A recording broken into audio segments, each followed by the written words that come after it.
We're going to review the bones of the hand and wrist. These are the bones of the wrist. It is made up of 8 bones in 2 rows. The most commonly fractured bone in the wrist is the scaphoid bone at the base of the thumb. These are called carpal bones, and we can differentiate carpals in the hand from tarsals in the foot because when you drive your car, your hand sits on the steering wheel of your car, and therefore we know that these are carpals. The next set of bones up are called metacarpals, and there's 5.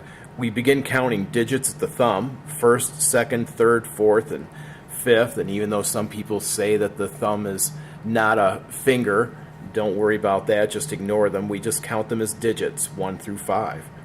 The next set of bones is the phalanges, and these are all the finger bones. Now when we count phalanges, always begin with metacarpals and then find your first phalange, and you do that on each bone, each of the digits. And there can be a proximal, middle, and distal phalange. However, always begin proximal, because if we start distal, we might be tempted to say that this is a distal and middle and proximal phalange. There's really only 2 in the thumb, so we would call this the proximal first phalange. Up here we would call this the middle number 2 phalange.